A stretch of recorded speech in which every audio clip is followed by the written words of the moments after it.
Ok, right nào cái gì à? Um, first of all, I would like to thank Dr. Huan for giving me a chance to present this topic today. Uh, dear Professor Dong Văn Hệ, Dr. Trà Tân Huan, Dr. Yu Trung Kiên, and on colleague, tonight we'll talk about the non-traumatic subarachnoid hemorrhage. And this presentation is provided by Dr. Trà Tân Huan. Mm.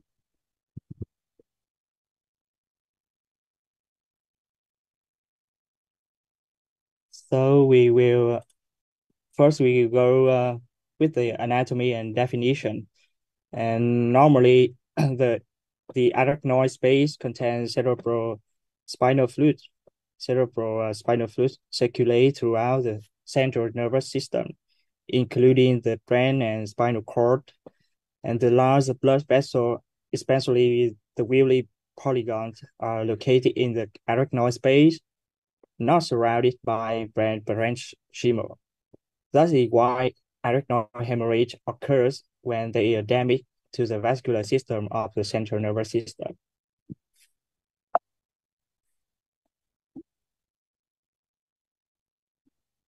And about the etiology, the major the major cause of subarachnoid hemorrhage is trauma.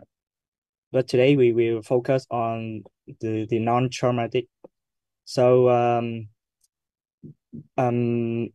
there are three main classes of non-traumatic subarachnoid hemorrhage. They are aneurysmal subarachnoid hemorrhage. It account for 75 to 80% of cases of non-traumatic subarachnoid hemorrhage, and due to the rupture of a saccular aneurysm in the cerebral circulation. And about the non-aneurysmal subarachnoid hemorrhage account for the remaining 20% of cases of subarachnoid hemorrhage. Over half are due to perimesencephalic hemorrhage, and it confined to the system, the blood in the system around the midbrain. Um, and normally the outcome of the perimesencephalic hemorrhage is good, and no specific treatment is needed. And the remainder of subarachnoid hemorrhage cases are due to the vascular rarity, such as the AVM, dissection, tumors, and the other. And in this presentation, we focus on aneurysmal subarachnoid hemorrhage.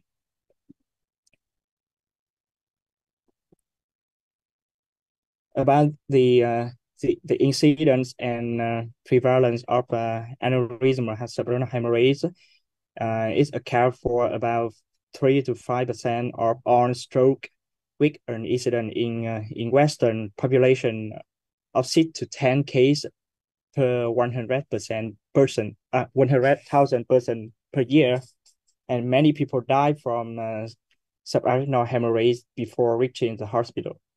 And the overall case fatality rate is 45 to 50%, and the survivor about third are significantly disabled, both physically and cognitively.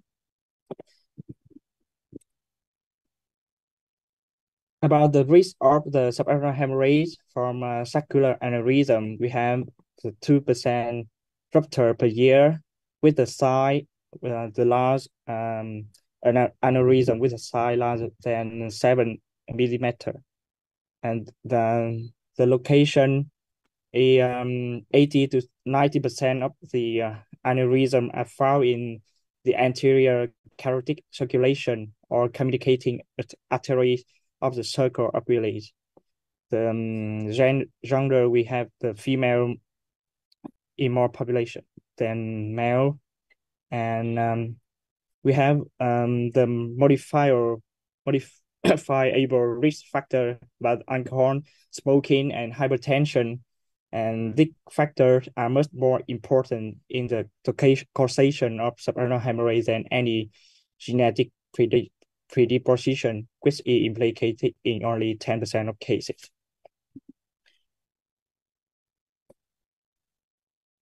About the clinical presentation, subarachnoid hemorrhage may produce a wide spectrum of clinical signs, and they may be specific, um, like a cranial nerve palsy, or non-specific like vomiting, pressure, meningium, and visual disturbance.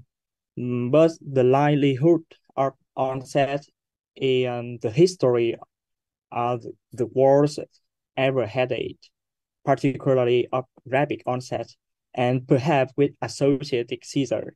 Additionally, it has recently been described that the finding of age more than 40-year-olds, neck pain, stiffness, limited neck flexion, or transient loss of consciousness are associated with increase of chance of subarachnoid hemorrhage. We had the guideline of the AHA in 2023. We have the workflow for the patient with symptom concerning for aneurysm subarachnoid hemorrhage. With the patient present with acute onset of severe headache, we have to apply the Ottawa rule. The Ottawa rules is for the patient more than 15 years old and new severe non-traumatic headache reaching maximum intensity within 1 hour. We have to do the CT scan, non-construct head CT scan, and the patient require the investigation for subarachnoid hemorrhage if they meet any of the following criteria: the A, more than 40 years old, neck pain or stiffness, and um, um, if the non-contract the time is more than 6 hours, and the CT scan without the blood, so we have to do the lumbar puncture to find the central chromia in the spinal blood.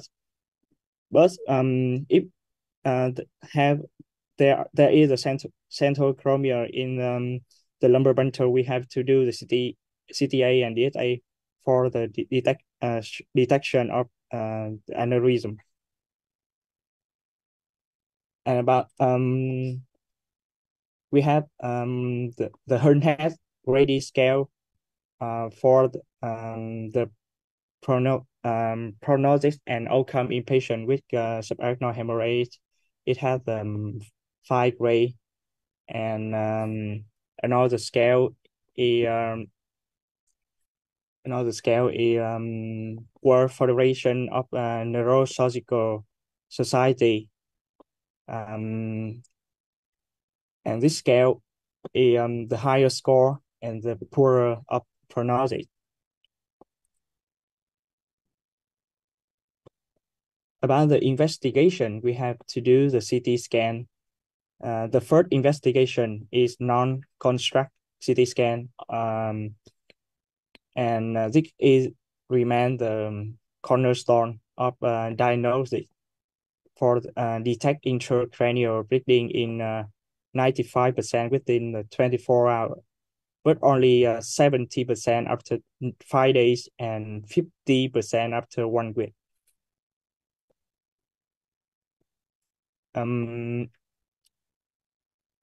we have classic Fisher scale in is either initial and the best known system of classifying the amount of subarachnoid hemorrhage on CT scans, and it's very useful in predicting the occurrence and severity of cerebral vasospasm and hydrocephalus. Mm, and more recently, we have the modified Fisher scale. Um, Also, the risk of the developing vasospasm progressively increase with its grade. And the other scale, we have the BNI scale, described by Wilson and colleague in 2012 in the Barrow Neurological Institute. It's an easily applicable method for scoring and quantifying the amount of supranoid hemorrhage. And also have a 5 score with the BNI score more than equal or more than 3 AP independent risk factor for the sun-dependent hydrocephalus. And the second investigation we have to do is lumbar puncture. Lumbar puncture. If the CT scan is done more than 6 hours after symptom onset and so no evidence for of the subarachnoid hemorrhage, and we have to consider lumbar puncture. Lumbar puncture is second choice to show the central chromia. And in indication for the MRI in aneurysm subarachnoid hemorrhage still few because of the limitation with routine availability logistic, because the predisposition to motion artifact and patient compliance and longer study time and cost.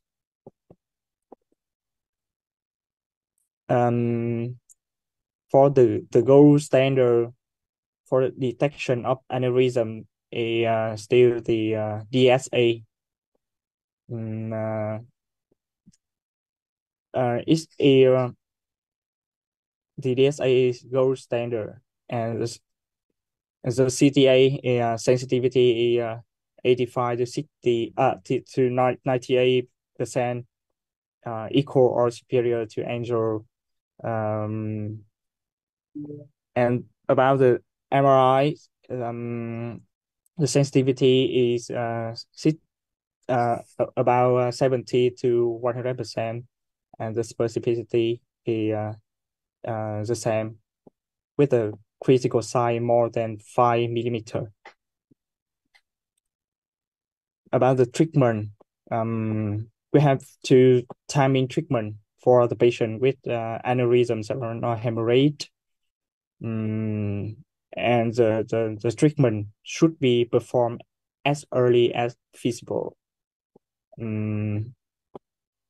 Despite this delay treatment after aneurysm, subarachnoid hemorrhage appear to be common.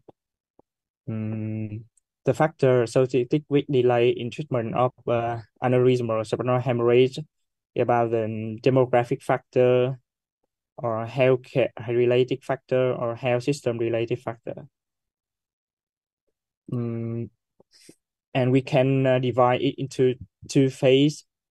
And before securing the aneurysm for to avoidance of rebleeding, and after securing procedure avoidance of the complication. We have to five complications, the most common: vasospasm, hydrocephalus, seizure, hyponatremia, and the complication about pulmonary and cardiac dysfunction.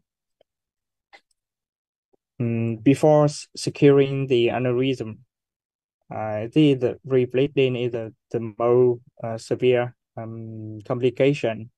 Account for 4 to 13% within the first 24 hours, and the high mortality reached to 75%.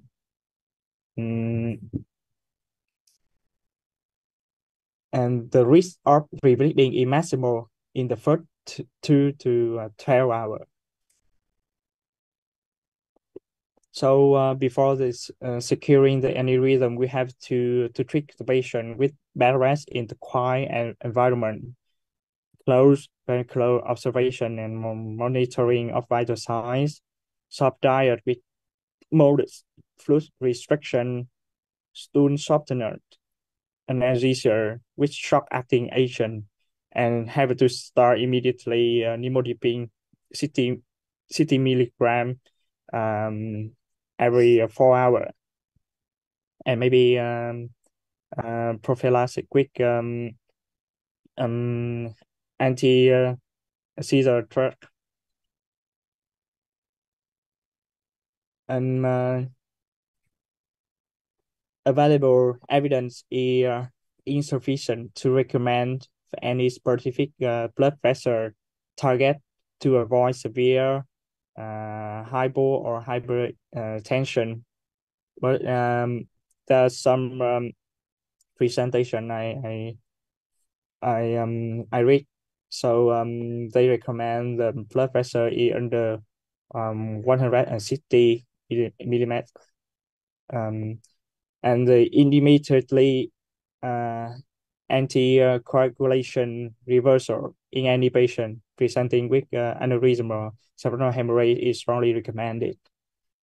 And the current evidence indicates that uh, fibrinolytic therapy is not indicated for the routine management of patients with cerebral hemorrhage.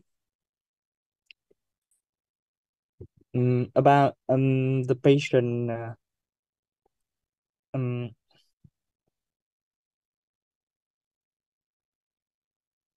for the securing aneurysm, we have two main methods. First is the clipping, and early surgery is generally recommended for good condition patient with hernia head less than 3. The timing of aneurysm surgery is based on the neurological status, concomitant medical disease, location of the aneurysm, and the surgeon experience presence of vasospasm or edema. And the second method is endovascular treatment, where initially used for worse rays and has more than 4 or highly comorbidity patient.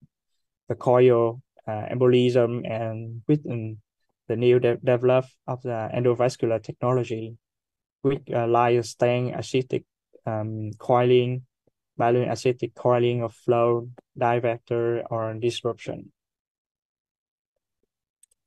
And after securing procedure, we have to avoid an complication. The first is vasospasm. This is focal or diffuse narrowing of intracranial artery. 60 to 75% of patients have angiographically vasospasm, but only in one-third clinical with a neurological sign. The peak at 7 to 14 days with the clinically like we have the mental status in decrease and with new focal neurological deficit. And it's the complication could be predicted by amount of blood in cerebral space detected by CT.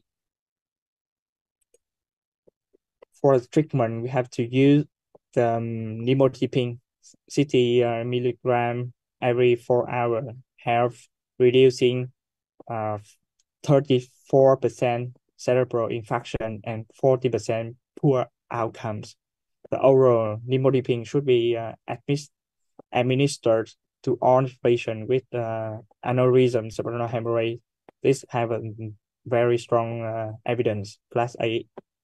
Maintenance of euvolemic and normal circulating blood volumes is recommended to prevent DCI.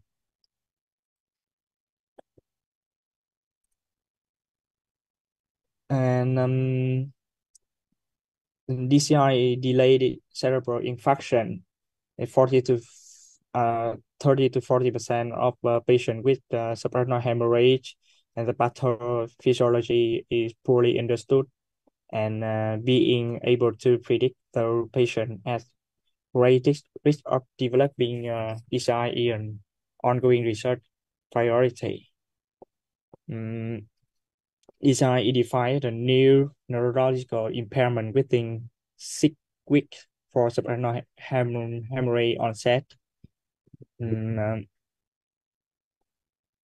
and it contributed to morbidity and mortality after aneurysm or subarachnoid hemorrhage. Continuous improvement in the management of the patient, such as neurocritical care and aneurysmal repair, may decrease the prevalence of DCI. The other complication is acute hydrocephalus. It occurs in 15 to 87% of the patient, and acute hydrocephalus associated with aneurysm or cerebral hemorrhage can be managed by EVD or lumbar drainage. We have 8.9% to 48% of patients independent on the sun. And we had the score chest score. If the patient have a chest score more equal or more than 6 point, a higher risk of the sun dependent. We have a new trial for the lumbar puncture, and it can be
sorry, the disconnection. Mm,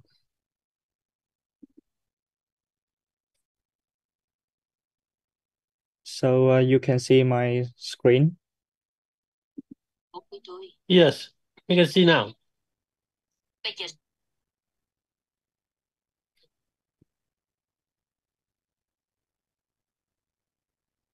Mm,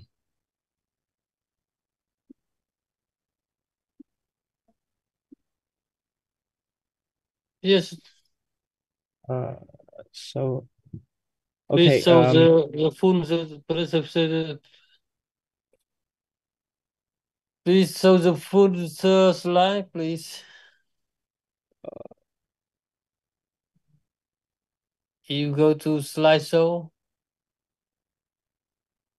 Okay. I understand. Okay. Yeah, right. Okay. Um,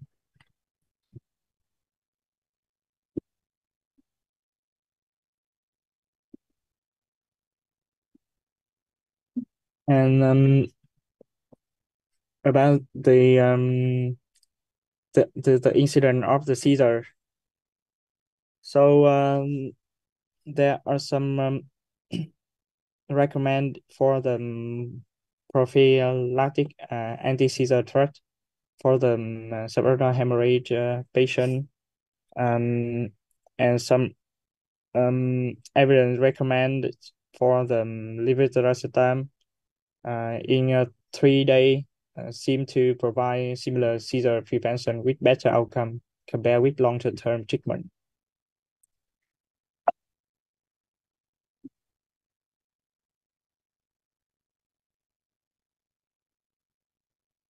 Mm. And There are the other complication like the hyponatremia, the fever, or the glucose, and the elevated blood glucose, and the pulmonary edema or cardiac dysfunction after subdural hemorrhage. We have to do um, concern for this complication.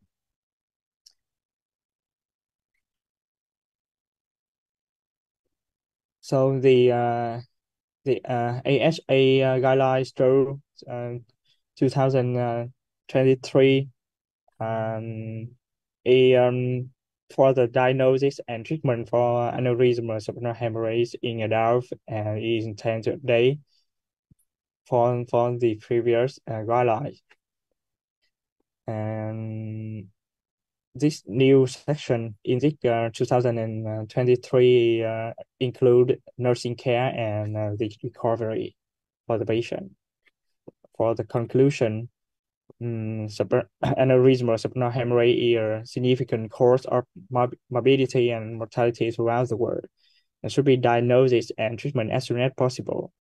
Securing a procedure for the rupture aneurysm should be performed as early as feasible in the majority of patients.